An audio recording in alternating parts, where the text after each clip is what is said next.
এই দেশে তো আসলে কোনো আইনের শাসন নাই এবং আমরা দেখতে পাচ্ছি চিহ্নিত অপরাধীরা যাদেরকে পরিষ্কার ভিডিওতে চিহ্নিত করা যাচ্ছে তাদেরকে ধরা হচ্ছে না, কিন্তু আমাদের সন্তানদেরকে ধরে নিয়ে যাওয়া হচ্ছে, স্কুল কলেজের বাচ্চাদেরকে ধরে নিয়ে যাওয়া হচ্ছে। এটা খুবই নিন্দাযোগ্য একটি কাজ এবং আমরা দেখেছি যাদেরকে মারা হয়েছে, যাদেরকে নিপীড়ন করা হয়েছে, উল্টো তাদেরকেই গ্রেফতার করা হয়েছে। তাদের নানা রকম ফেসবুক পোস্ট দেখে কিংবা কিছুই না দেখে তাদেরকে ধরে নিয়ে যাওয়া হয়েছে। এই যে গণগ্রেফতার, প্রায় 2 লাখের বেশি মানুষের এগেনস্টে মামলা হয়েছে, এটা তো ভয়াবহ ব্যাপার।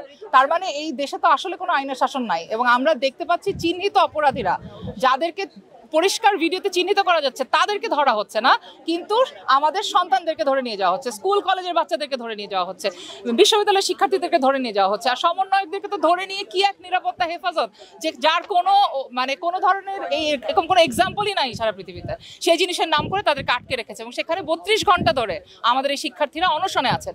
তার মানে আমরা বুঝতে পারছি নানাভাবে শিক্ষার্থীদের যে আন্দোলন, তাদের যে চেতনা, তাদের যে প্রতিরোধের বোধ, সেটাকে কিন্তু তারা দমাতে পারে নাই। এতগুলা হত্যাকাণ্ড তাদের এই রেজিস্ট্যান্সকে, এই প্রতিরোধকে আরো বাড়িয়ে তুলেছে এবং সরকার যে হেভি হ্যান্ডেডলি অতিরিক্ত শক্তি ব্যবহার করে এই পুরো ব্যবস্থাটাকে, এই আন্দোলনটাকে দমন করতে গেছে, এটা ভয়াবহ ভুল পদক্ষেপ। এবং সরকার যদি এখনো না থামে তাহলে তাদেরকে আসলে তাদের প্রতি আর কোনোদিনই জনগণের আস্থা ফেরত আসবে না। এতগুলো প্রাণের উপর দাঁড়িয়ে এই সরকার এই সমস্ত নতুন নতুন দমন নিপীড়ন এগুলো আমরা মানবো না। আর লাস্ট একটা প্রশ্ন হচ্ছে, সরকার থেকে বলা হয়েছে কোনো শিক্ষার্থী গ্রেফতার করা হবে না, কিন্তু গ্রেফতার করা হচ্ছে, আপনারা কি আস্থা রাখতে পারতেছেন? আমরা আস্থা রাখতে পারছি না। 16 তারিখে আমার শিক্ষার্থী রাহুল, আমি পুরো নামটা ভুলে গেছি, কিন্তু আমার নিজের ক্লাসের শিক্ষার্থী, তাকে তো 16 তারিখ থেকে পাওয়াই যাচ্ছিল না। তারপর আমরা অনেক খোঁজ খবর করে জেনেছি যে তাকে কেরানীগঞ্জে মামলা দেওয়া হয়েছে, সে কেরানীগঞ্জে আছে। তার মানেটা কি? কিসের শিক্ষার্থীকে ধরা হচ্ছে না? অবশ্যই ধরা হচ্ছে। ওই 6 জন কি শিক্ষার্থী না? আচ্ছা ম্যাম, গতকালকে ঢাকা ইউনিভার্সিটির একজন শিক্ষিকা কিন্তু আহত হয়েছে পুলিশের। হ্যাঁ, মানে আমরা তো সেটার জন্যই আজকে এখানে সমাবেশ করেছিলাম, তাই না? যে আমাদের শিক্ষক শিক্ষার্থী সবাইকেই, শিক্ষার্থীদেরকে মেরে ফেলেছেন, তারপরেও আমরা আন্দোলন করতে পারবো না, আমরা কথা বলতে পারবো না। এখন এসে আমাদের উপর চড়াও হচ্ছেন, আজকে আমাদেরকে নানান জায়গায় আটকে দেওয়া হচ্ছে। এই বিশ্ববিদ্যালয়টা তো, এই শহীদ মিনারটা তো জাতির। এই শহীদ মিনার, এই বিশ্ববিদ্যালয়ে আসার অধিকার বাংলাদেশের সকলের। এটা আমাদের সেই গর্বের জায়গা যেখানে সবাই এসে তার মনের কথা বলতে পারে। আপনারা এখানে কেন মানুষকে আসতে দিবেন না?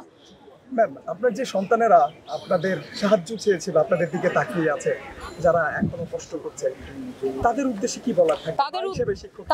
তাদের উদ্দেশ্যে আমাদের বলার, আপনাদেরকে স্যালুট। আপনাদের কাছ থেকে আমরা শিখছি, আমরা নতুন করে প্রতিরোধের চেতনা আপনাদের কাছ থেকে শিখছি। আপনারা আপনাদের জায়গায় থাকেন, আমরা আমাদের জায়গা থেকে চেষ্টা করছি, আমরা আমাদের সর্বোচ্চ চেষ্টা করছি আপনাদের এই আন্দোলনকে সফল করার জন্য। এখন আপনাদের আন্দোলনটা আপনাদের, সবসময়ই ছিল ওনাদের, এখনো ওনাদেরই আছে। আমরা মা হিসেবে, শিক্ষক হিসেবে খালি পাশে থাকতে পারি। আমরা কিন্তু ওনাদের আন্দোলন করে দিচ্ছি না, ওনারা ওনাদের আন্দোলন করছেন। এটা খুব পরিষ্কারভাবে সবার বুঝতে হবে। শিক্ষার্থীদের আন্দোলন শিক্ষার্থীদের, এবং তারা খুবই যুক্তিসঙ্গতভাবে, খুবই সুশৃঙ্খলভাবে আন্দোলনটা করছে। সেই আন্দোলনে আমরা খালি সাথী হতে পারি, সেটাই আমরা হওয়ার চেষ্টা করছি। ধন্যবাদ।